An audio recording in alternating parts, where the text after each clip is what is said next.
황무지를 선택한 이유요? 우리는 절박함을 믿었습니다. 그 한마디가 울려 퍼지자 하버드 강의실이 발칵 뒤집혔습니다. 30년간 17개국, 30억 달러가 증발했던 유럽의 폐허. 아무도 손대지 않던 그 땅에 한 나라가 조용히 손을 들었죠. 한국은 오래전부터 감정적인 나라이며 이번 프로젝트도 실패했을 것이다 라며 일본 유학생들이 비웃음을 터뜨렸습니다. 그러나 단 1년 유럽의 병자는 부활했고 자동차 생산 세계 1위, 실업률 2%, 경제 성장률 40% 상승하면서 그 땅은 어느새 유럽의 심장이 되었습니다. 이제 전 세계 언론이 되묻습니다. 도대체 이 작은 나라엔 어떤 힘이 숨겨져 있단 말입니까? 지금부터 그 놀라운 현장 속으로 들어가 보시죠. 미국에서 날아온 충격적인 이야기. 바로 시작합니다. 그리고 지금 어디에서 시청하고 계신지 댓글로 남겨주세요. 여러분의 이야기도 듣고 싶습니다. 그 전에 잠깐 1초 만에 누를 수 있는 좋아요 버튼을 꾹 눌러주시면 영상 제작에 큰 힘이 됩니다. 그럼 바로 사연 시작하겠습니다. 강대국들은 착각합니다. 인구가 많으면 이긴다고, 땅이 넓으면 강하다고 말이죠. 그런데 말입니다. 제가 직접 목격한 진실은 전혀 달랐어요. 7,000km 떨어진 유럽의 한 나라. 독일도 프랑스도 모두 외면한 바로 그곳에 한국이 들어갔습니다. 1년 만에 공장을 지었고 30년 만에 인구 대비 세계 1위를 만들어냈어요. 여러분, 이게 가능한 일입니까? 처음엔 믿지 않았습니다. 안녕하세요. 제 이름은 레이먼드 파커, 하버드에서 국제안보학을 가르치고 있는 교수입니다. 오늘 여러분께 들려드릴 이야기는 단순한 경제 성공담이 아닙니다. 이건 국가가 국가를 살린 이야기입니다. 불과 3개월 전이었어요. 하버드 대학교 제 연구실에서 밤늦게 논문을 검토하고 있었는데 창밖으로는 캠브리지의 차가운 가을바람이 불어오고 있었죠. 책상 위 시계는 새벽 3시를 가리키고 있었고 형광등 불빛만이 어두운 연구실을 희미하게 비추고 있었습니다. 바로 그때였습니다. 제 휴대폰이 울렸는데 화면에 뜬 국가 코드를 보는 순간 미간이 찌푸려졌어요. 알고 보니 슬로바키아였고 오랜만에 보는 번호였습니다. 한참을 망설이다가 결국 전화를 받았는데 수화기 너머로 들려오는 목소리는 낯익었지만 동시에 낯설었어요. 하버드 동문이자 20년지기 마크 톰슨이라는 친구였습니다. 그는 10년 전 슬로바키아 코메니우스 대학교 경제학 교수로 자리를 옮긴 뒤 유럽 산업구조 연구에 몰두하고 있었는데 평소 냉철하고 이성적인 학자로 유명했어요. 감정을 드러내는 법이 없었고 모든 것을 수치와 데이터로만 판단하던 사람이었죠. 하지만 그날 마크 교수의 목소리는 달랐습니다. 미세히 떨리고 있었고 마치 뭔가 믿을 수 없는 일을 목격한 사람처럼 흥분이 가라앉지 않은 채로 말을 이어갔습니다. 그는 갑자기 한국에 대해 얼마나 아느냐는 질문을 던졌고 이 질문이 왜 중요한지 설명하기 시작했어요. 25년간 경제학을 가르쳤지만 이런 건 처음이라며 한국인들은 다르다는 말을 몇 번을 반복했어요. 진짜 솔직히 말하면 좀 어이가 없었습니다. 이 시간에 전화한 것도 이상한데 그 와중에 한국이라니요. 물론 반도체와 자동차로 유명한 나라라는 건 알고 있었지만 새벽 3시에 국제전화를 걸어올 만큼 특별한 나라라고는 생각해 본 적이 없었습니다. 인구 5천만 명의 중견국, 미국의 동맹국, 아시아의 경제 강국 정도로만 인식하고 있었어요. 그런데 마크는 계속해서 말했습니다. 슬로바키아가 한국 덕분에 완전히 바뀌었다고, 기적을 목격했다고 말하길래 저도 모르게 피식 웃음이 나왔습니다. 기적이라는 단어를 경제학자가 이렇게 쉽게 쓰다니 믿기지 않았어요. 마크는 평생 모든 현상을 합리적으로 설명해온 사람이었고 그런 그가 기적이라는 표현을 쓰고 있었습니다. 전화는 20분 넘게 이어졌습니다. 마크는 쉬지 않고 이야기를 쏟아냈는데 1993년 슬로바키아가 체코와 분리되던 날의 절망, 유럽 전체가 외면했던 황무지, 그리고 2004년 한국 기업이 들어온 순간부터 시작된 변화에 대해 말했습니다. 그의 목소리에는 확신이 담겨 있었고 동시에 간절함도 느껴졌어요. 이걸 세상에 알려야 한다는 사명감 같은 건 말이죠. 전화를 끊은 뒤 한참을 멍하니 앉아 있었습니다. 창밖으로 동이 트고 있었고 캠브리지 거리에는 이른 아침 조깅을 나온 사람들이 보이기 시작했어요. 마크의 말들이 머릿속을 맴돌았습니다.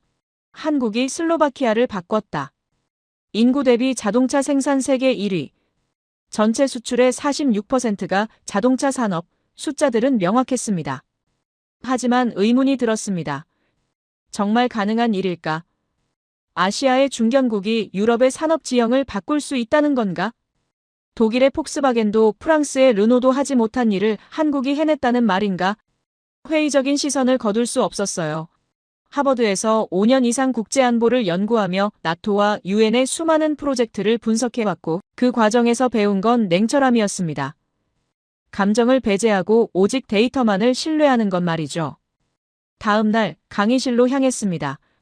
학생들 앞에 섰지만 머릿속은 여전히 마크의 전화로 가득했어요. 그래서 다음 주 강의 내용을 바꿔야겠다는 생각이 들었습니다. 슬로바키아에 대해, 한국에 대해, 그리고 우리가 놓치고 있는 세계 질서의 변화에 대해 이야기해야겠다고 결심했습니다. 그날부터 본격적인 조사가 시작됐습니다. 슬로바키아의 경제 지표를 분석했고 한국 기아 자동차의 진리나 공장 건설 과정을 추적했으며 현지 언론 보도와 유럽연합 통계 자료를 샅샅이 뒤졌어요. 파고들수록 놀라운 사실들이 드러났는데 이건 단순한 투자가 아니었어요. 한국은 슬로바키아에 공장 하나를 지은 게 아니라 완전한 산업 생태계를 통째로 이식한 겁니다. 현대모비스, 현대제철, 그 외 10여 개의 한국 부품 기업들이 함께 들어갔고 황무지였던 진리나 지역에 자동차 산업 클러스터를 만들어냈는데 부품 공급부터 최종 조립까지 모든 과정이 한 곳에서 이루어지는 완벽한 시스템이었어요. 이건 1970년대 한국이 구로공단에서 일으켰던 기적을 2000년대 유럽 땅에 그대로 재현한 것이었습니다. 더욱 놀라운 건 속도였는데요. 유럽에서 이런 규모의 자동차 공장을 짓는 데는 통상 3년에서 4년이 걸립니다. 설계부터 인허가, 건설, 시운전까지 수많은 단계를 거쳐야 하고 유럽의 까다로운 환경 규제와 노동법을 통과해야 하니까요. 하지만 한국은 1년 만에 해냈습니다. 영하 20도를 오르내리는 슬로바키아의 혹독한 겨울에도 공사를 멈추지 않았고 24시간 교대로 현장을 돌렸어요. 현지 언론은 처음엔 비웃었습니다. 한국인들이 미쳤다고 진흙탕에서 차를 만들겠다니 100% 망해서 철수할 거라고 말했습니다.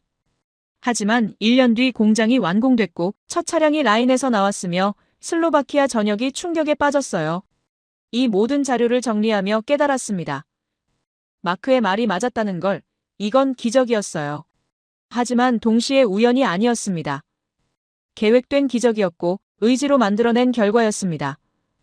한국이라는 나라가 가진 어떤 특별한 힘이 작용한 거였어요. 책상 위에 쌓인 자료들을 바라보며 생각했습니다. 우리는 한국을 너무 모르고 있었다고, 반도체와 스마트폰만 보고 그 나라의 진짜 힘을 간과했다는 걸 말이죠. 한국은 단순히 물건을 잘 만드는 나라가 아니었습니다.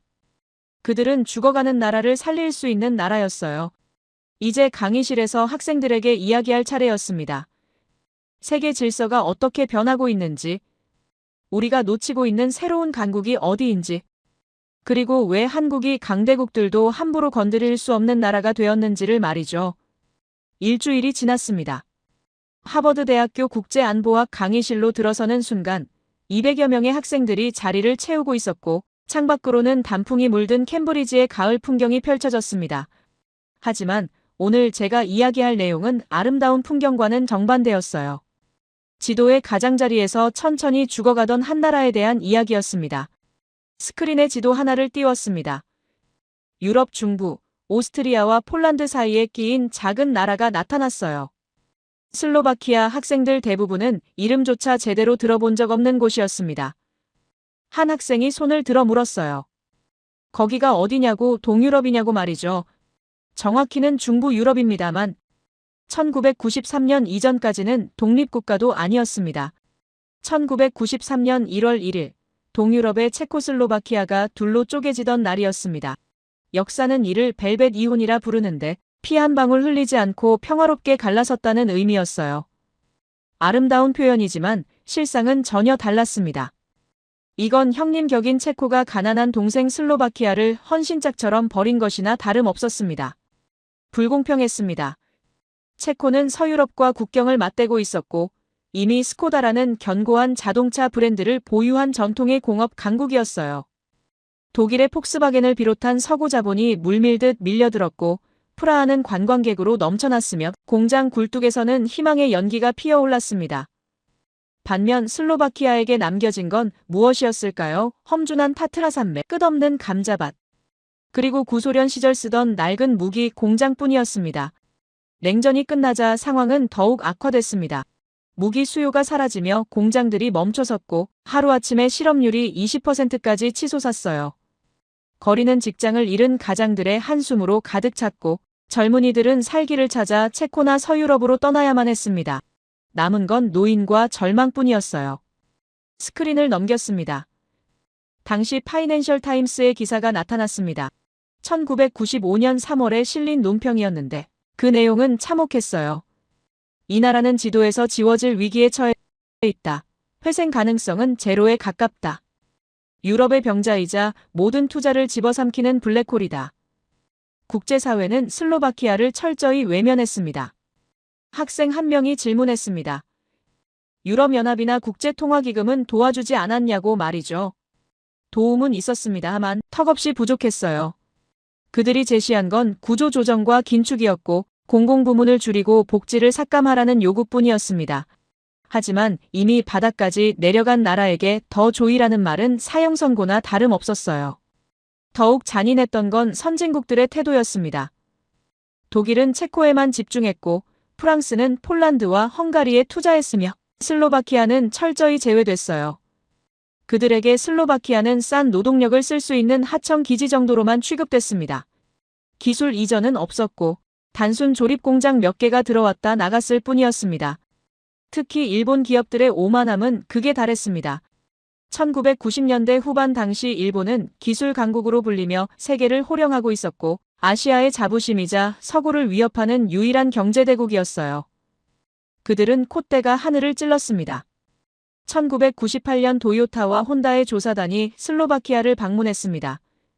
시장 가능성을 타진하기 위해서였어요. 하지만 그들이 본 건 희망이 아니라 절망뿐이었습니다. 흙먼지 날리는 비포장도로, 멈춰선 공장들, 녹슨 철길, 낙후된 전력망. 일본 조사단은 며칠 만에 짐을 쌌고 본사에 이런 보고서를 올렸다고 합니다. 도로도 없고 기술도 없고 인프라도 없다. 이런 진흙탕에 첨단 공장을 짓는 건 자살 행위다. 투자 가치 제로. 그들은 뒤도 돌아보지 않고 안전한 체코나 헝가리로 떠났습니다. 독일 기업들도 마찬가지였습니다. 폭스바겐과 BMW는 체코의 스코다와 손잡았고 슬로바키아는 거들떠보지도 않았어요. 그들이 본 건 가난한 동유럽 촌동네였고 투자할 가치가 없는 황무지였습니다. 유럽 전체가 슬로바키아를 포기했습니다. 이야기를 하는 동안 강의실이 무거운 침묵에 빠졌습니다. 학생들의 표정에서 동정과 안타까움이 느껴졌어요. 하지만 동시에 의문도 보였습니다.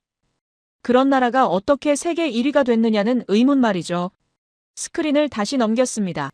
이번엔 1990년대 후반 슬로바키아의 사진들이 나타났어요. 멈춰선 공장, 텅 빈 거리, 일자리를 구하는 긴 줄, 그 속에서 사람들은 희망을 잃어가고 있었습니다. 한 나라가 천천히 죽어가는 모습이었어요. 당시 슬로바키아 정부는 필사적이었습니다. 어떻게든 외국 자본을 유치해야 했고 일자리를 만들어야 했으며 국민들에게 희망을 줘야 했습니다. 하지만 아무도 오지 않았어요. 유럽의 선진국들은 더 안전하고 더 편한 곳을 선택했고 슬로바키아는 철저히 외면당했습니다. 2000년대 초반까지도 상황은 나아지지 않았습니다. GDP는 정체됐고 청년 실업률은 30%를 넘었으며 인구는 계속 감소했어요. 슬로바키아는 유럽의 한복판에 위치했지만 사실상 고립된 섬이나 다름없었습니다. 국가 부도의 그림자가 짙게 드리워졌고 회생 불가 판정이 기정사실처럼 받아들여지고 있었습니다. 학생 한 명이 다시 손을 들었습니다. 그럼 어떻게 됐느냐고, 누가 그들을 살렸느냐고 물었어요. 바로 그 질문이 오늘 강의의 핵심이었습니다. 아무도 예상치 못한 곳에서 아무도 기대하지 않았던 구원의 손길이 뻗어왔습니다. 지구 반대편에서였습니다. 7,000km 떨어진 아시아의 한 나라. 일본도 외면했고 독일도 거들떠보지 않았던 그곳에 대한민국이 들어왔습니다. 2004년이었어요. 한국의 기아 자동차가 슬로바키아를 최종 후보지로 선택했다는 소식이 전해졌을 때 유럽 전체가 비웃었습니다. 폴란드가 아니라 슬로바키아를 선택했다는 사실에 모두가 의아해했어요. 객관적 조건만 보면 폴란드가 압도적으로 유리했습니다. 인구는 8배 많았고 내수 시장은 비교할 수 없이 컸으며 평야지대라 공장 짓기도 훨씬 수월했습니다. 누가 봐도 폴란드가 정답이었어요. 하지만 한국은 달랐습니다. 그들은 조건이 좋은 곳보다 간절한 곳을 선택했고 안전한 선택보다 의미 있는 도전을 택했습니다. 슬로바키아 정부가 보낸 절규에 가까운 제안, 그 간절함이 한국인들의 마음을 움직였어요. 강의실의 학생들은 숨죽이며 다음 이야기를 기다렸습니다. 그들의 눈빛에서 호기심과 기대가 느껴졌어요. 이제 기적이 시작되는 순간이었습니다. 스크린에 새로운 이미지가 떠올랐습니다. 2004년 봄, 슬로바키아 브라티슬라바의 정부청사 회의실이었습니다. 그곳에서 역사가 바뀌는 순간이 펼쳐지고 있었어요. 한국 기아 자동차의 협상단과 슬로바키아 정부가 마주 앉아 있었고 공기는 무겁고 긴장감이 흘렀습니다. 당시 슬로바키아의 미쿨라시 줄린다 총리는 마지막 카드를 꺼내 들었습니다. 그의 눈빛에는 절박함이 가득했고 목소리는 떨리고 있었어요. 한국 협상단 앞에 백지 위임장을 내밀며 사실상 한국과의 총리라고는 믿기 힘든 제안을 했습니다. 원하는 건 무엇이든 들어주겠다고, 땅을 공짜로 달라면 주겠다고, 세금을 깎아달라면 없애주겠다고, 고속도로가 없어서 안 된다면 산을 뚫어서라도 공장 앞까지 길을 놓겠다는 약속이었어요. 이건 단순한 비즈니스 제안이 아니었습니다. 벼랑 끝에 몰린 한국가가 자국민을 살리기 위해 보낸 처절한 구조 요청이었어요. 슬로바키아는 더 이상 물러설 곳이 없었고 이번 기회를 놓치면 정말로 지도에서 지워질지도 모른다는 공포가 그들을 짓누르고 있었습니다. 한국 협상단은 깊은 고민에 빠졌습니다. 객관적 조건만 놓고 보면 폴란드가 압도적으로 유리했고 기아 내부 임원들 대부분도 폴란드를 선택해야 한다고 주장했습니다. 슬로바키아는 위험 부담이 너무 크다는 게 이유였어요. 인프라도 부족했고 시장도 작았으며 정치적 불안정성도 여전했습니다. 하지만 정몽구 회장과 경영진은 다른 생각을 하고 있었습니다. 그들은 50년 전 한국의 모습을 떠올렸어요. 6.25 전쟁 이후 폐허가 된 땅, 아무도 투자하려 하지 않았던 나라. 미국조차 한국을 포기하려 했던 시절 말이죠. 하지만 한국인들은 포기하지 않았고 맨손으로 일어섰으며 결국 기적을 만들어냈습니다. 회의실에서 결정이 내려졌습니다. 조건이 좋은 곳보다 우리를 간절히 원하는 곳으로 간다는 결론이었어요. 그들의 간절함이 우리의 뚝심과 만나면 기적이 일어날 것이라는 믿음이었습니다. 2004년 3월 기아 자동차는 모두의 예상을 깨고 폴란드가 아닌 슬로바키아 북부 시골 마을 질리나를 최종 후보지로 선택했습니다. 소식이 전해지자 유럽 언론들은 일제히 비웃음을 쏟아냈습니다. 영국의 파이낸셜 타임스는 한국인들이 미쳤다고 보도했고 독일의 프랑크푸르터 알게마인에는 인프라 하나 없는 산골짜기에서 차를 만든다니 100% 망해서 철수할 것이라고 예측했어요. 프랑스의 르몽드는 더 신랄했습니다. 아시아 기업의 무모한 도박이 유럽 땅에서 어떻게 실패하는지 지켜보자는 논평을 실었습니다. 강의실에서 손이 하나 올라왔습니다. 앞줄에 앉아있던 동양인 학생이었어요. 일본에서 온 유학생 코즈마였습니다. 그는 도쿄대학교를 졸업하고 하버드 경영대학원에 재학 중이었으며 평소 일본 경제의 우수성을 강조하는 것으로 유명했습니다. 코즈마가 조심스럽게 질문을 던졌습니다. 교수님, 그런데 당시 일본 기업들의 판단이 더 합리적이지 않았습니까? 실제로 도요타의 조사 보고서를 보면 슬로바키아는 투자 가치가 거의 없는 것으로 분석됐고 인프라 점수가 100점 만점에 15점에 불과했습니다. 도로 상태는 최악이었고 전력망은 불안정했으며 숙련 노동자도 거의 없었다는 내용이었어요. 그의 손에는 자료가 들려 있었습니다. 일본 무역진흥기구가 작성한 1998년 동유럽 투자 환경 보고서였어요. 코즈마는 계속해서 말했습니다. 일본 기업들은 철저한 데이터 분석을 통해 위험을 최소화하는 전략을 취했고 그 결과 체코와 헝가리에서 안정적인 성과를 거뒀습니다. 반면 한국의 선택은 감정적이고 비합리적으로 보이는데 어떻게 그게 옳은 결정이라고 할 수 있습니까? 강의실이 조용해졌습니다.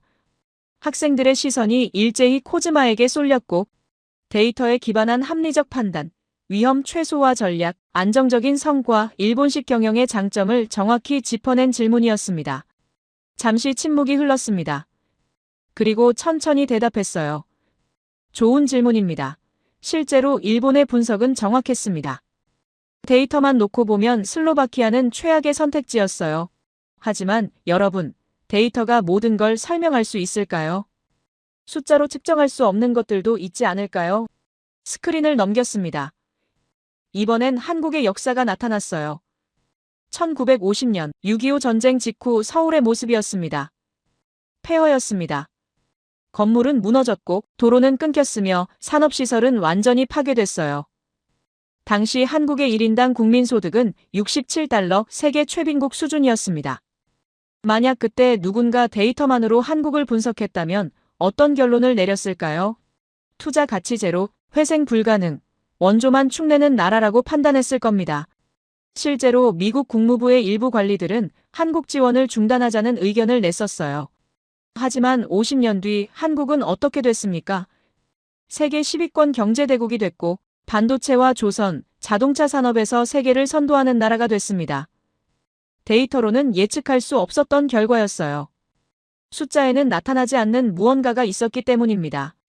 그게 뭐냐고 물으신다면 바로 사람의 의지입니다. 한국인들은 불가능을 가능으로 만드는 DNA를 가지고 있었고 위기 앞에서 더 강해지는 특성이 있었습니다. 이건 데이터로 측정할 수 없는 요소였어요. 코즈마의 표정이 굳어졌습니다. 그는 반박하려 했지만 말문이 막혔어요. 자료를 다시 살펴보며 뭔가 찾으려 했지만 손이 미세하게 떨리고 있었습니다. 옆 학생이 그의 다리가 부들부들 떨리는 걸 눈치챘고 멋쩍은 웃음을 지으며 자리에 앉았습니다.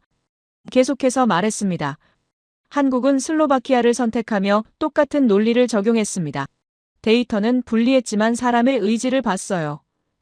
슬로바키아 사람들의 간절함, 살아남겠다는 의지, 그리고 그들과 함께 일구어낼 미래 말이죠. 2004년 4월 공장 건설이 시작됐습니다. 한국 건설사와 엔지니어들이 진리나에 도착했고 통상 유럽에서 이런 규모의 자동차 공장을 짓는데 3년에서 4년 걸린다는 상식을 깨겠다고 선언했어요. 1년 만에 완공하겠다는 목표였습니다. 유럽 언론들은 또다시 비웃었습니다. 불가능하다고, 미쳤다고, 실패할 거라고 단언했어요. 독일의 건설 전문가들은 유럽의 까다로운 환경, 규제와 노동법을 통과하는 것만 1년이 걸린다며 코웃음을 쳤습니다.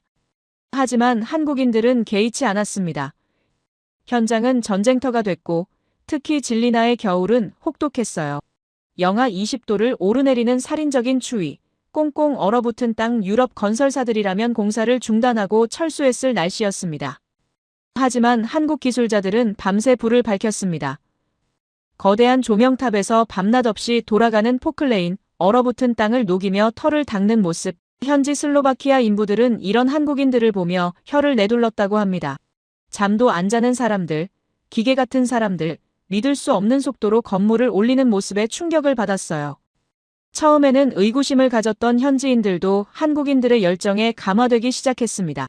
슬로바키아 타임이라 불리던 느긋함이 사라졌고 한국의 속도전에 발맞춰 그들도 함께 뛰기 시작했어요. 단순히 공장 건물 하나만 지은 게 아니었습니다. 현대모비스, 현대제철 등 10여 개의 한국 부품 기업들이 동반 진출했고 아무것도 없던 황무지 진리나의 완벽한 자동차 생태계를 통째로 이식해버렸습니다. 부품 생산부터 최종 조립까지 모든 과정이 한 곳에서 이루어지는 시스템이었어요. 이건 단순한 투자가 아니었습니다. 강의실의 학생들은 숨죽이며 화면을 바라봤어요. 코즈마는 고개를 숙인 채 더 이상 질문하지 않았어요. 그의 자료는 여전히 정확했지만 그 자료로는 설명할 수 없는 무언가가 슬로바키아에서 일어나고 있었습니다. 2004년 가을이었습니다. 진리나에 첫눈이 내렸고 곧이어 살인적인 추위가 찾아왔습니다. 영하 20도를 오르내리는 혹독한 겨울이었어요. 유럽의 건설 현장에서는 당연히 동절기 공사를 중단합니다. 땅이 얼어붙으면 굴착이 불가능하고 콘크리트 양생도 제대로 되지 않으며 무엇보다 인부들의 안전을 보장할 수 없기 때문이죠. 독일의 건설사들은 이미 겨울 휴업에 들어갔고 폴란드의 현장들도 봄까지 작업을 미뤘습니다. 하지만 질리나의 한국 현장은 달랐습니다. 거대한 조명탑이 밤하늘을 밝혔고 24시간 내내 포클레인과 크레인이 멈추지 않았어요. 낮에는 한국인 기술자들이 설계도를 들고 현장을 누볐고 밤에는 교대 인력이 투입돼 용접 불꽃이 어둠 속에서 번쩍였습니다.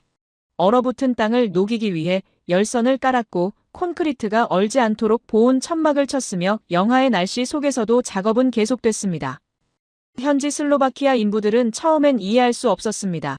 왜 목숨을 걸고 공사를 하는지, 왜 쉬지 않고 일하는지, 왜 겨울에도 멈추지 않는지 말이죠. 한 현지 감독관은 이렇게 증언했습니다. 한국 사람들은 잠을 자지 않는 것 같았고 기계처럼 움직였으며 불가능을 모르는 사람들 같았다고 말이에요. 강의실에서 스크린을 넘겼습니다. 당시 현장 사진들이 나타났어요. 눈 덮인 공사장, 김이 모락모락 나는 작업자들, 밤하늘을 밝히는 조명, 학생들은 숨죽이며 화면을 바라봤습니다. 한 학생이 손을 들어 물었어요. 교수님, 통상적으로 유럽에서 이런 규모의 공장을 짓는 데는 얼마나 걸립니까? 3년에서 4년입니다. 설계부터 인허가, 건설, 시운전까지 수많은 단계를 거쳐야 하고 유럽의 까다로운 환경 규제와 노동법을 통과해야 하니까요. 게다가 동절기 휴업을 감안하면 실제 작업 기간은 더 짧아집니다. 하지만 한국은 1년 만에 해냈어요. 학생들 사이에서 웅성거림이 일었습니다. 믿기 힘들다는 표정들이었어요. 스크린에 공정 진행률 그래프가 나타났습니다. 2004년 4월 착공, 5월 기초 공사 완료, 7월 철골 구조 완성, 9월 외벽 시공, 11월 내부 설비, 12월 생산 라인 설치. 정확히 12개월이었습니다. 한 학생이 의문을 제기했습니다. 교수님, 유럽의 안전기준과 환경규제는 세계에서 가장 엄격하기로 유명한데 어떻게 그런 속도가 가능했습니까? 규정을 위반한 건 아닙니까? 고개를 저었습니다. 아닙니다. 오히려 한국팀은 모든 규정을 완벽하게 준수했어요. 슬로바키아 정부의 감독관들이 매주 현장을 점검했고 유럽연합의 안전검사도 통과했으며 환경영향평가에서도 최고 등급을 받았습니다. 규정을 어긴 게 아니라 효율을 극대화한 거였어요. 어떻게 가능했느냐고요? 한국식 빨리빨리 정신이었습니다. 하지만 이건 단순히 빠르게 일하는 것과는 달랐어요. 철저한 사전 계획, 동시다발적 작업, 그리고 완벽한 팀워크가 결합된 결과였습니다. 보통 유럽 현장에서는 기초 공사가 끝나야 철골 작업을 시작하고 철골이 끝나야 외벽을 시공합니다. 순차적인 방식이죠. 하지만 한국팀은 달랐습니다. A구역에서 기초 공사를 하는 동안 B구역에서는 철골을 세우고 C구역에서는 외벽을 올렸어요. 동시에 여러 공정이 진행됐고 각 팀이 유기적으로 움직이며 시간을 단축했습니다. 마치 오케스트라처럼 모든 파트가 조화롭게 움직인 거였어요. 처음에는 회의적이었던 현지 인부들도 한국인들의 체계에 감탄하기 시작했습니다. 한 슬로바키아 용접공은 이렇게 말했다고 합니다.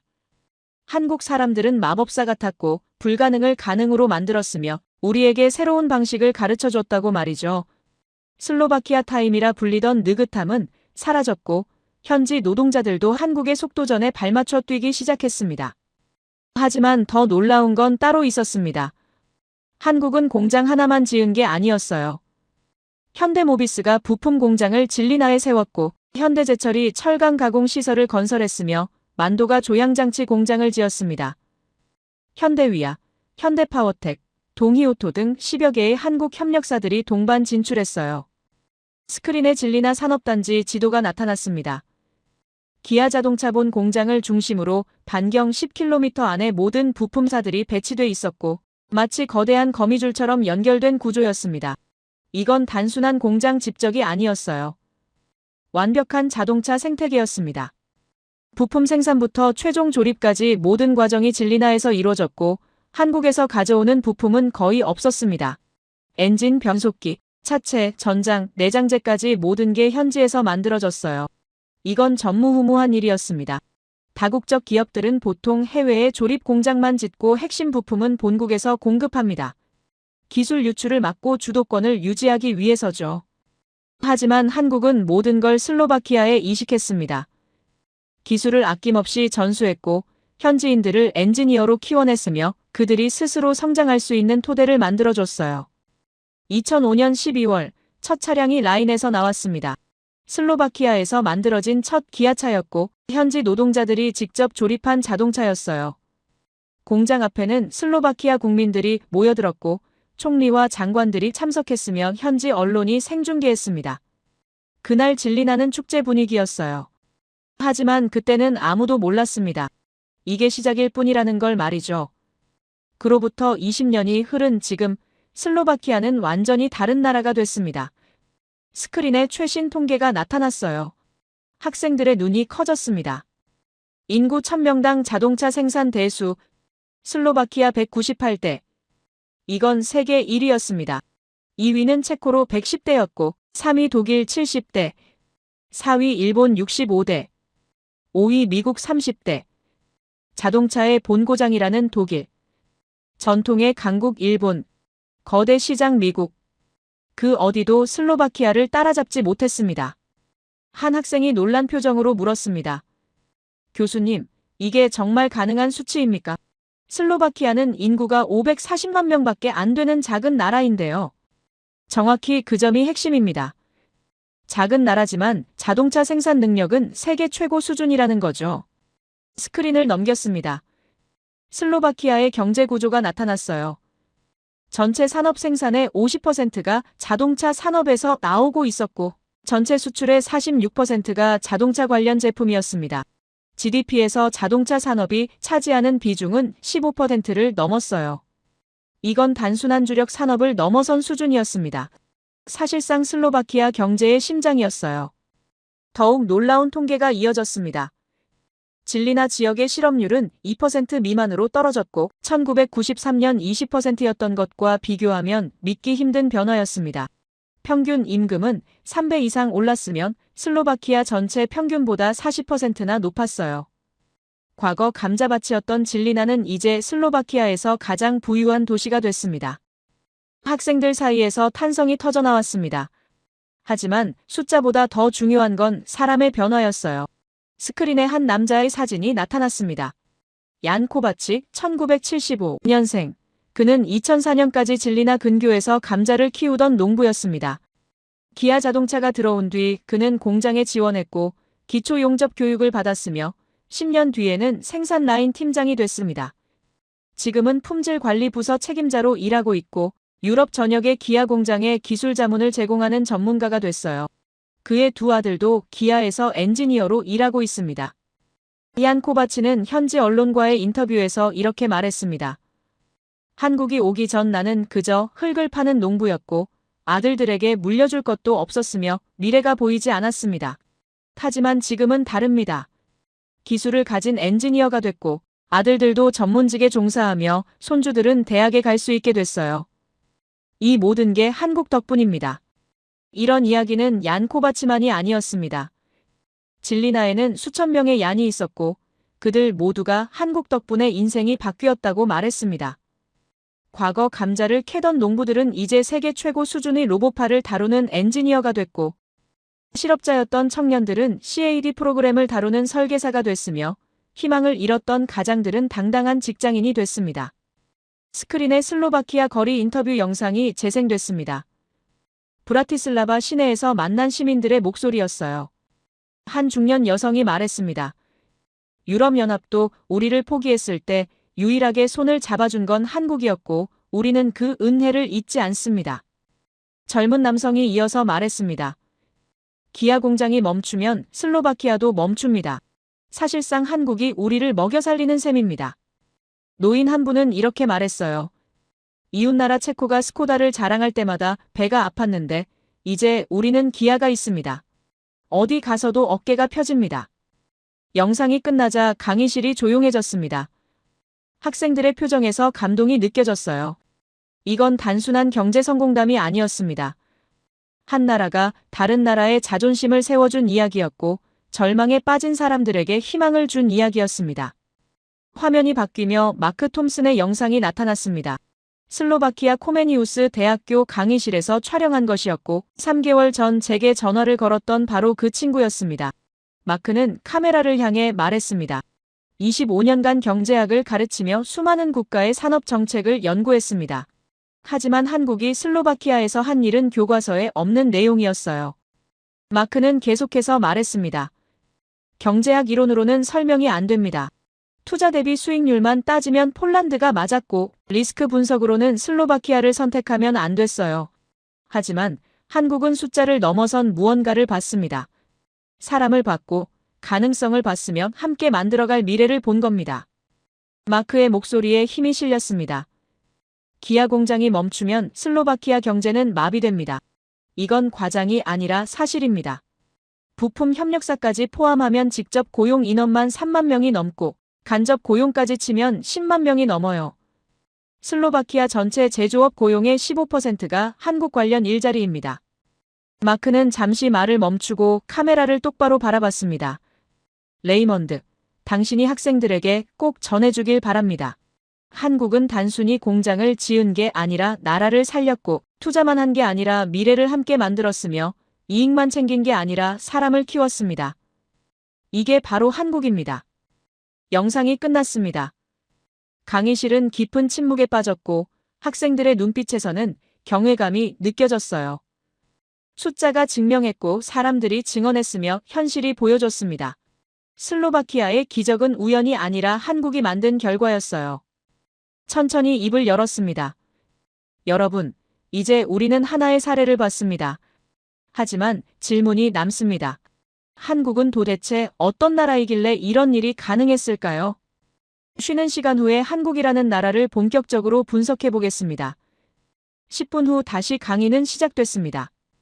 강의실 앞 칠판에는 큰 글씨로 한 문장이 적혀 있었어요. 한국은 도대체 어떤 나라인가? 학생들이 자리를 채우며 웅성거렸고 앞줄에 앉은 학생 몇 명은 노트북을 펼쳐 이미 한국에 대해 조사를 해온 듯 보였습니다. 칠판 앞에 섰습니다. 여러분, 지난 시간 우리는 슬로바키아의 기적을 봤습니다. 하지만 그건 시작일 뿐이에요. 오늘은 그 기적을 만들어낸 나라, 대한민국을 본격적으로 분석해 보겠습니다. 스크린에 한국의 국기가 나타났고 태극 문양이 강의실을 가득 채웠습니다. 먼저 경제력부터 살펴보겠습니다. 한국은 세계 10위권 경제대국이라는 건 다들 아실 겁니다. 하지만 중요한 건 순위가 아니라 어떤 분야를 장악하고 있느냐는 거죠. 스크린에 반도체 시장 점유율 그래프가 나타났습니다. 메모리 반도체 시장에서 삼성전자는 44%, SK하이닉스는 31%를 차지합니다. 두 회사를 합치면 75%예요. 이게 무슨 의미인지 아십니까? 사실상 한국이 세계 메모리 반도체 시장을 독점하고 있다는 겁니다. 스마트폰, 컴퓨터, 서버, 자동차 모든 전자기기에 들어가는 메모리는 한국 없이 작동할 수 없어요. 한 학생이 손을 들었습니다.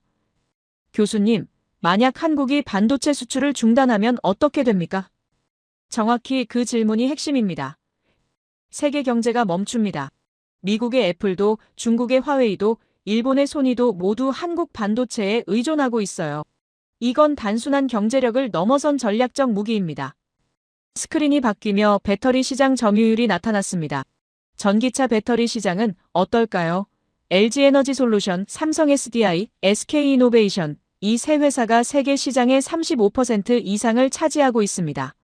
미래 자동차 산업의 핵심인 배터리를 한국이 장악하고 있는 거예요. 테슬라가 LG 배터리를 쓰고 폭스바겐이 SK 배터리를 쓰며 BMW가 삼성 배터리를 씁니다. 전기차 시대의 심장을 한국이 만들고 있는 셈이죠.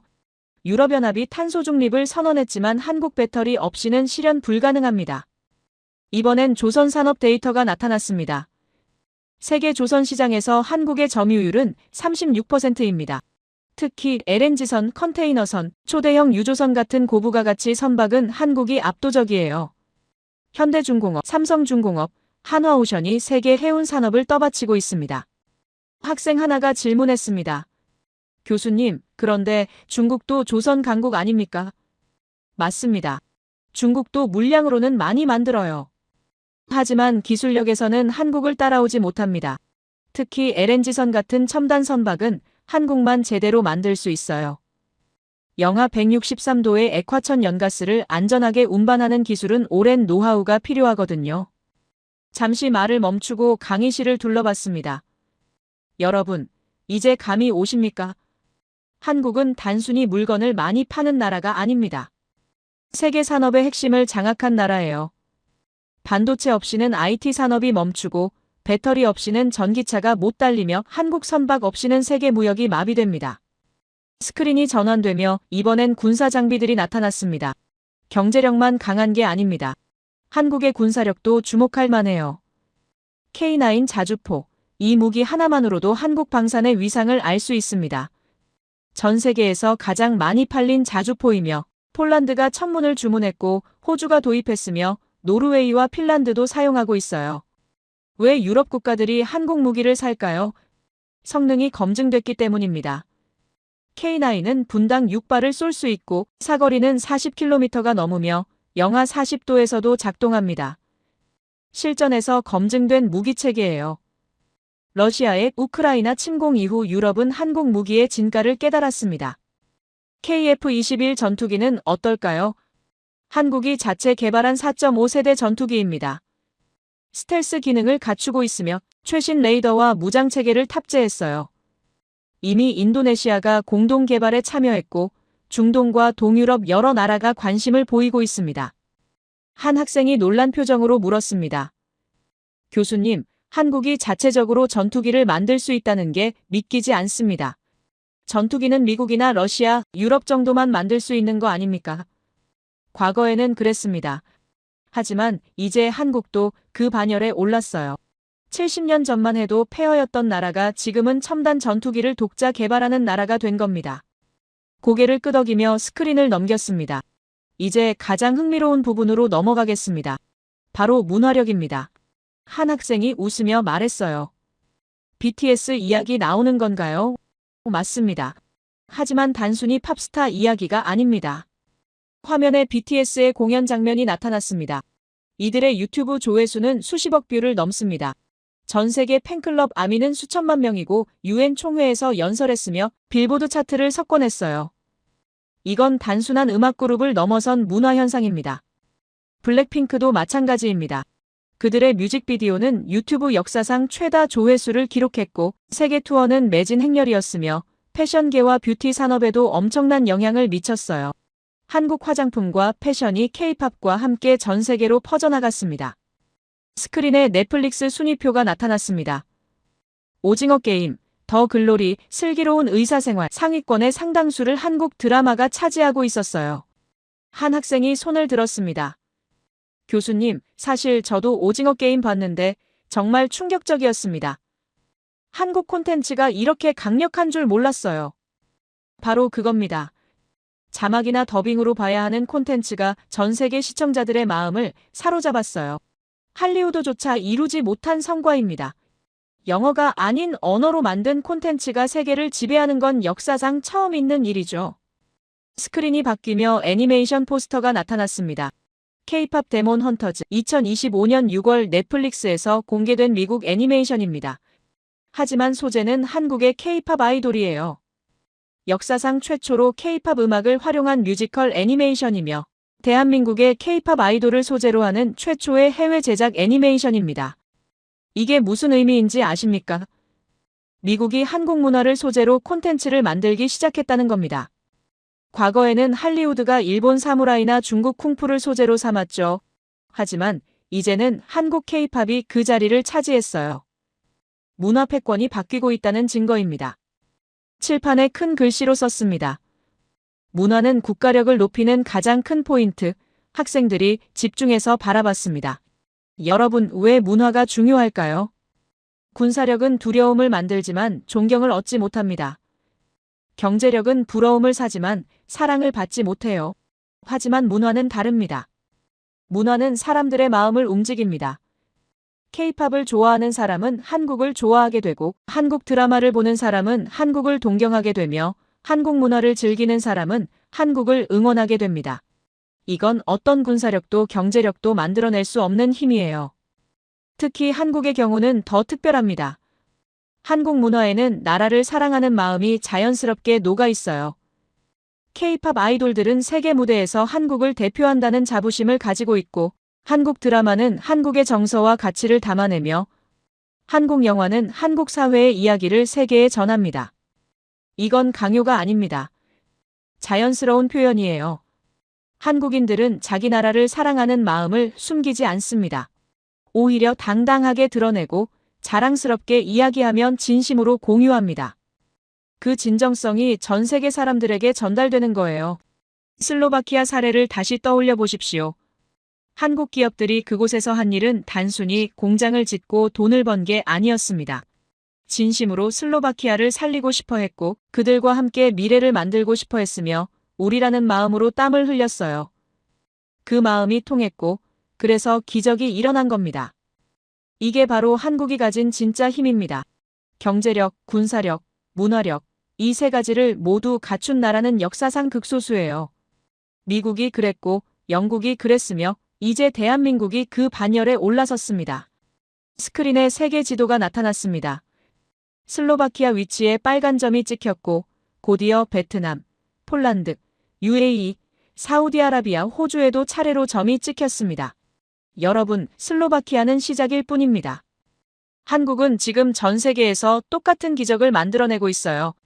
베트남에서는 삼성전자가 전체 수출의 20%를 책임지고 있고 폴란드에서는 한국 무기와 배터리가 유럽 방어의 핵심이 되고 있으며 UAE에서는 한국형 원전이 청정 에너지 시대를 열고 있습니다. 한국이 지나간 자리마다 나라가 살아나고 산업이 일어서면 사람들이 희망을 되찾고 있어요. 한 학생이 감탄하며 물었습니다.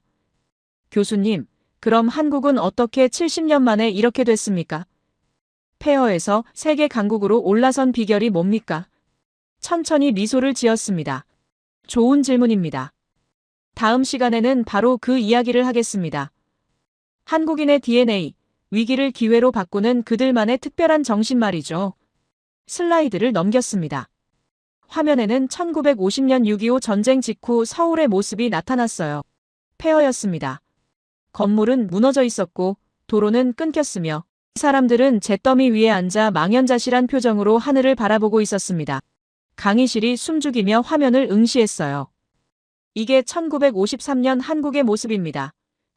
전쟁이 끝난 직후였고 이 나라의 1인당 국민소득은 67달러, 세계 최빈국 수준이었어요. 당시 필리핀은 200달러, 태국은 150달러였습니다. 한국은 동남아시아보다도 가난한 나라였죠. 화면이 바뀌며 현재 서울의 모습이 나타났습니다. 마천루가 하늘을 찌르고 고속도로가 도시를 가로지르며 밤에는 네온사인이 화려하게 빛나고 있었어요. 그리고 통계 숫자가 화면에 떴습니다.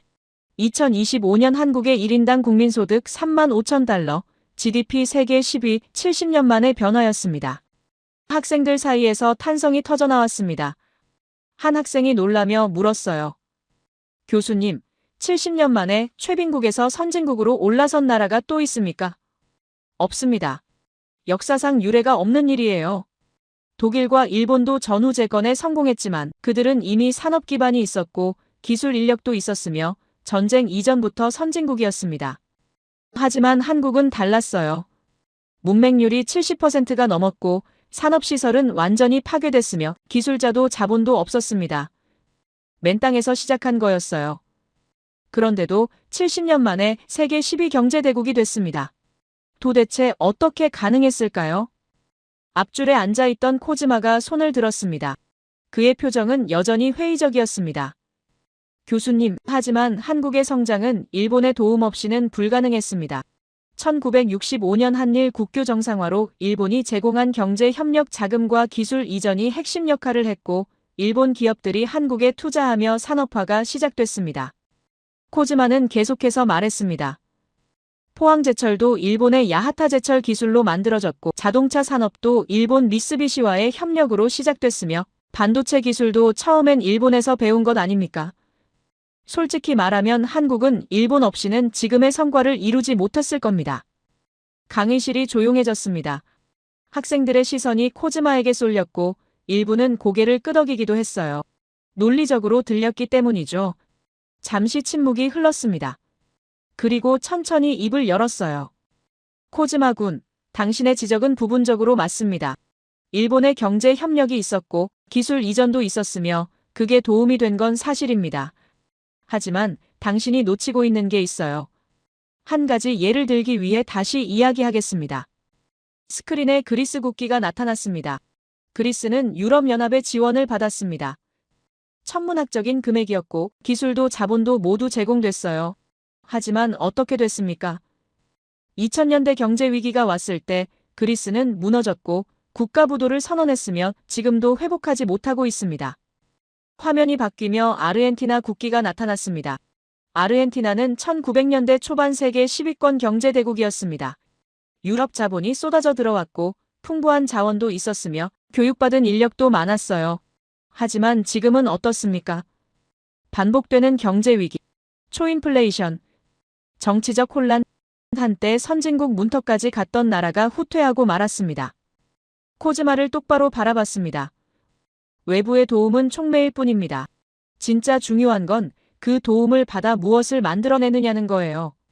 돈을 줘도 망하는 나라가 있고 아무것도 없어도 일어서는 나라가 있습니다. 그 차이가 뭘까요? 바로 사람입니다. 국민의 의지와 단결력, 그리고 나라를 사랑하는 마음이죠. 한국인들은 달랐습니다. 6.25 전쟁 직후 이승만 대통령이 의무교육을 선포했을 때 학교도 교과서도 없었어요. 하지만 부모들은 자식을 공부시키기 위해 무엇이든 했습니다. 천막 학교에서 공부했고 남은 종이 위에 글씨를 썼으며 배고픔을 참아가며 책을 읽었어요. 2천만 명이 문맹이었던 나라가 20년 만에 문맹률 거의 제로를 달성했습니다. 1960년대 박정희 대통령이 고속도로를 짓겠다고 했을 때 전 세계가 비웃었습니다. 먹을 것도 없는 나라가 무슨 고속도로냐고. 세계은행은 돈을 빌려주지 않았고 선진국들은 무모한 계획이라며 외면했어요. 하지만 한국인들은 삽을 들었습니다. 산을 뚫고 다리를 놓았으면 4년 만에 서울에서 부산까지 경부고속도로를 완성했어요. 1970년대 포항제철을 지을 때도 마찬가지였습니다. 세계은행은 한국에 제철소가 필요 없다며 투자를 거부했고 일본 전문가들조차 회의적이었어요. 하지만 한국은 했습니다. 포항 앞바다를 매립했고 용광로를 세웠으며 결국 세계적인 철강 회사를 만들어냈습니다. 조금 무거운 주제이며 민감할 수 있지만 말씀드리겠습니다.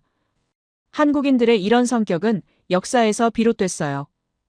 앞서 말했듯이 임진왜란 때 이순신 장군은 12척의 배로 133척의 일본 함대를 격파했고 23전 23승이라는 불가능한 기록을 세웠습니다.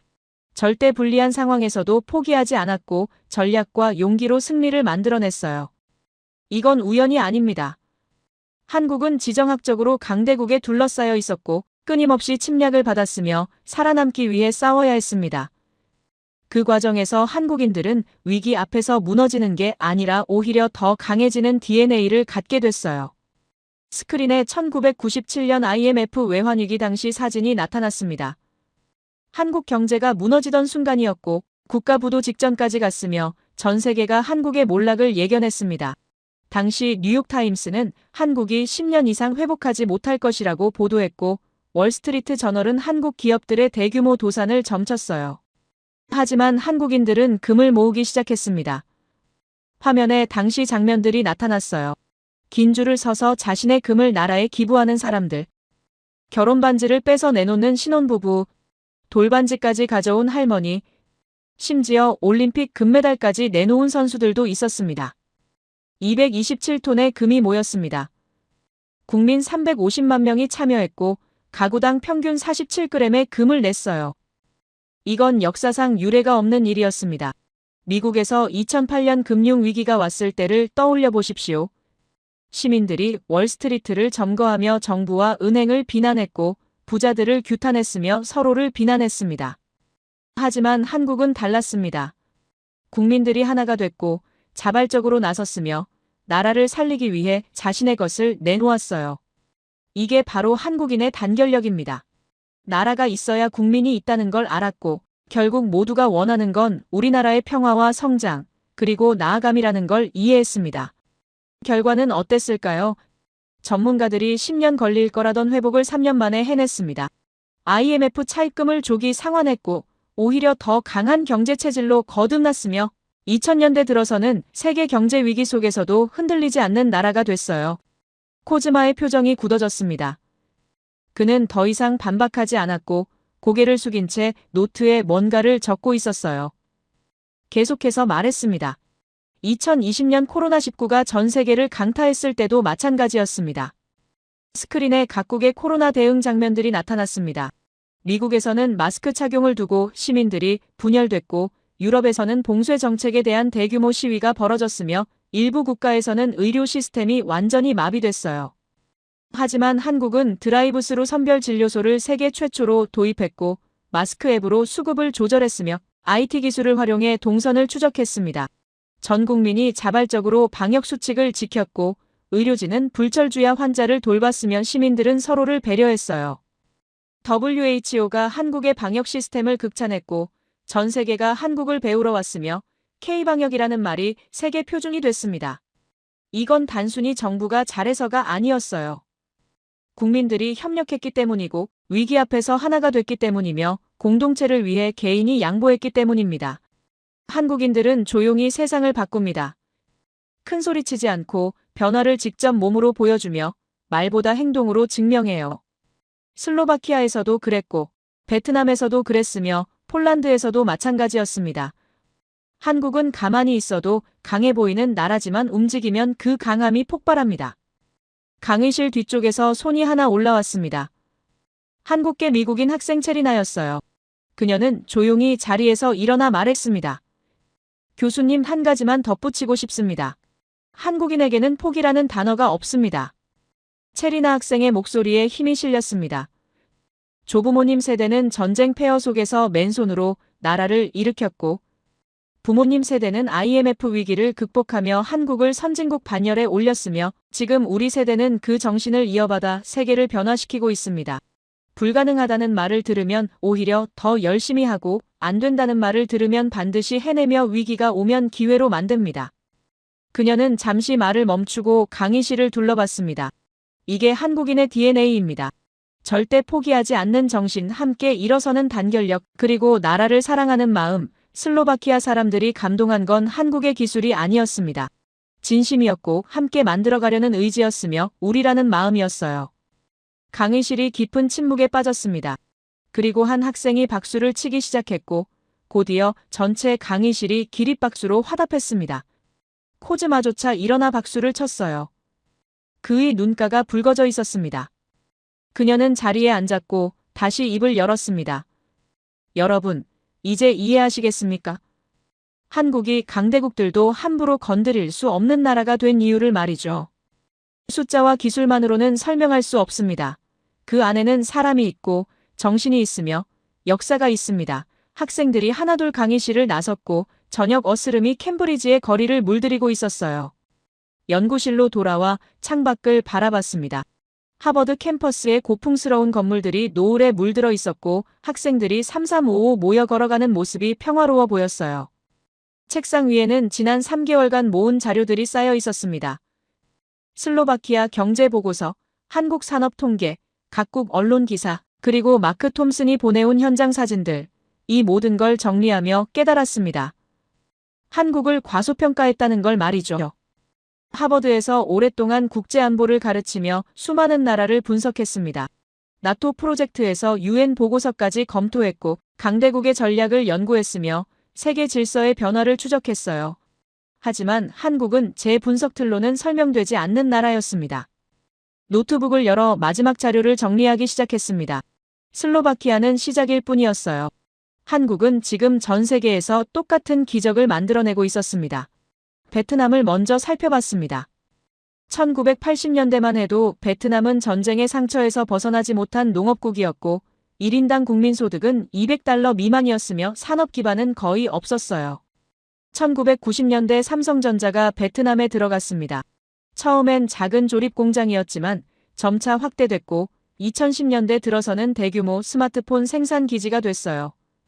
현재 베트남 전체 수출의 20%를 삼성 혼자서 책임지고 있습니다. 이건 단순한 수치가 아니었어요. 삼성이 베트남의 산업 지도를 농업에서 첨단 제조업으로 완전히 다시 그려버린 겁니다. 베트남 정부 관계자는 이렇게 말했다고 합니다. 삼성이 없었다면 베트남의 경제 성장은 불가능했고 한국은 단순한 투자자가 아니라 베트남 발전의 동반자라고 말이죠. 베트남 청년들은 삼성에 입사하는 걸 꿈꾸며 한국어를 배우고 한국 문화를 즐깁니다.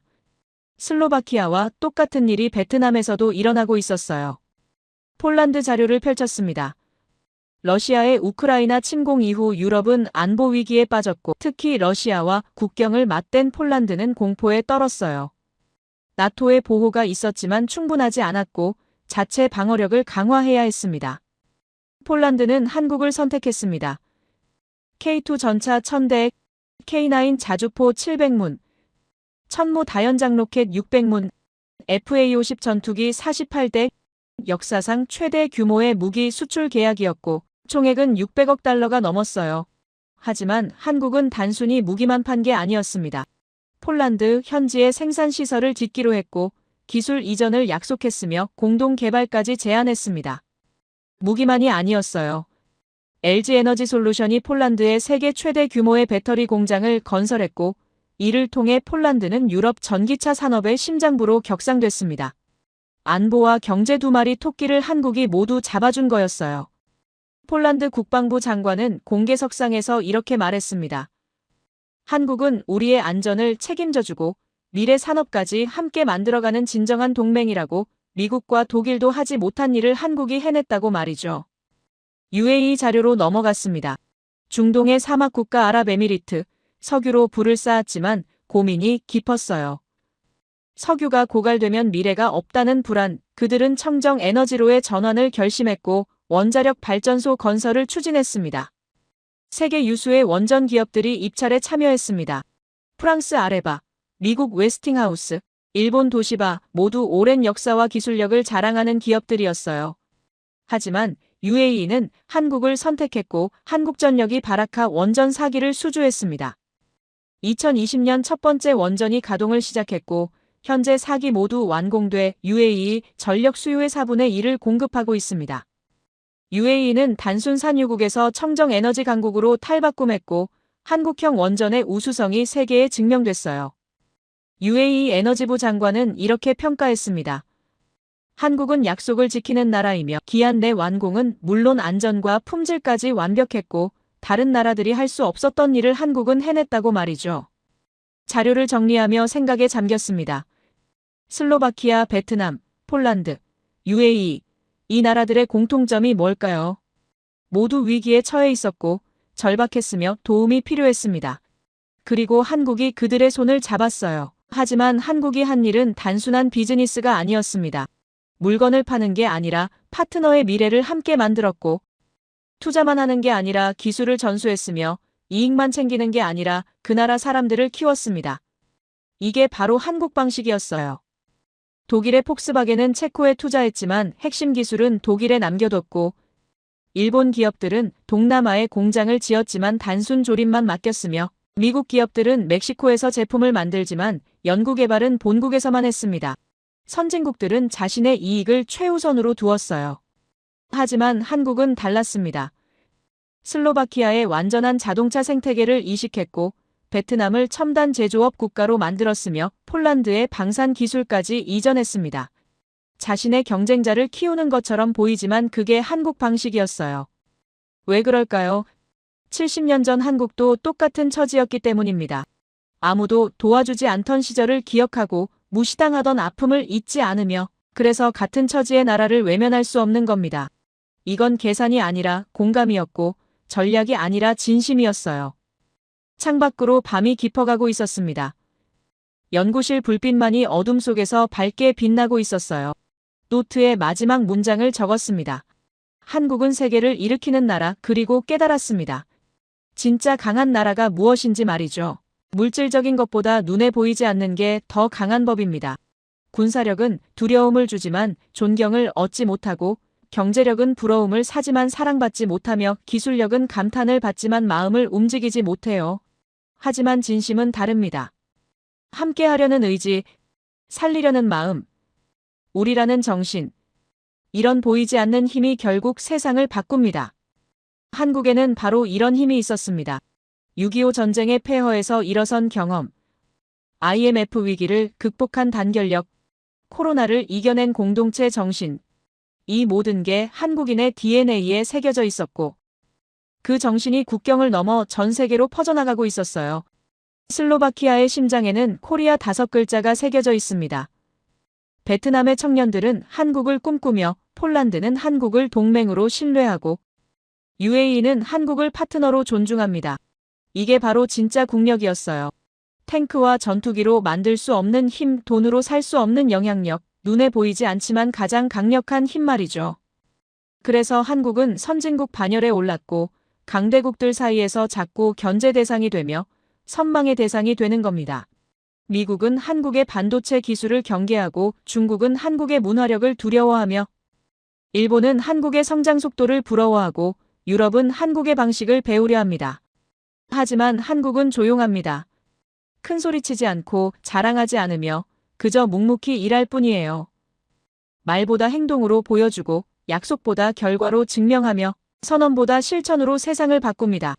이게 한국이 가진 가장 무서운 힘입니다. 3개월 전 마크의 전화를 받았을 때만 해도 반신반의했습니다. 작은 아시아 국가가 유럽을 바꿨다는 말이 믿기지 않았어요. 하지만 이제 압니다. 한국은 작은 나라가 아니었고 단순한 경제대국도 아니었으며 세계를 일으키는 정신의 강국이었습니다. 강대국들은 착각합니다. 인구가 많으면 이긴다고, 땅이 넓으면 강하다고 생각하죠. 하지만 진짜 강한 나라는 다른 나라를 일으킬 수 있는 나라이며 파트너와 함께 성장하는 나라이고 세계에 희망을 주는 나라입니다. 한국이 바로 그런 나라였어요. 앞으로 한국은 더 많은 나라를 변화시킬 것입니다. 아프리카에서, 남미에서, 중앙아시아에서 한국의 손길이 닿는 곳마다 기적이 일어날 거예요. 죽어가던 나라들이 살아날 것이고 절망하던 사람들이 희망을 되찾을 것이며 불가능하다던 일들이 현실이 될 겁니다. 세계는 이제 한국을 다시 봐야 합니다. 단순한 동맹국이 아니라 세계의 희망이며 경쟁자가 아니라 함께 성장할 파트너이고 작은 나라가 아니라 거대한 정신을 가진 강국입니다. 70년 전 폐허에서 시작해 오늘날 세계를 일으키는 나라, 그게 바로 대한민국입니다. 슬로바키아의 기적은 끝이 아니라 시작입니다. 한국이 만들어갈 미래의 기적들을 지켜봐 주시길 바랍니다. 그리고 그 기적 속에서 우리 모두가 함께 성장하길 바랍니다. 제 이야기를 끝까지 들어주셔서 감사합니다. 모두 안녕히 계세요. 오늘의 사연 어떻게 들으셨나요? 세상은 참 넓지만 누군가의 선택 하나가 얼마나 큰 변화를 만들 수 있는지 다시 생각하게 되네요. 절망 속에서도 기회를 찾고 남들이 외면한 길을 묵묵히 걸어간다는 게 얼마나 어려운 일인지 우리 모두 알고 있죠. 하지만 그 어려움을 이겨낸 사람들은 결국 세상을 바꾸고 다른 누군가의 희망이 되곤 합니다. 누군가는 운이 좋았다고 말할지 모르지만 그 뒤에는 보이지 않는 노력과 신념이 있었다는 걸 잊지 말아야 할 것 같아요. 그저 성공의 결과만 보는 게 아니라 그 과정 속에서 얼마나 많은 용기와 믿음이 있었는지를 함께 바라봐야겠죠. 어쩌면 이 이야기는 특정한 나라나 기업, 사람의 이야기가 아니라 우리 모두의 이야기일지도 모릅니다. 누구에게나 황무지는 존재하고 그 속에서 포기하지 않는 사람만이 꽃을 피운다는 걸 말이죠. 그리고 오늘의 사연은 묻고 있는지도 모르겠어요. 당신이라면 절망과 가능성 중 어느 쪽을 선택하시겠냐고요? 여러분의 생각을 아래 댓글에 남겨주세요. 그리고 감동적인 사연을 주변 사람들과 공유하고 함께 이야기 나눠보세요. 마지막으로 1초밖에 걸리지 않는 구독과 좋아요, 알림 설정은 영상 제작에 큰 힘이 됩니다. 지금까지 감동을 담아 여러분께 진심을 전하는 감동담기였습니다. 오늘 하루도 행복한 하루 보내세요.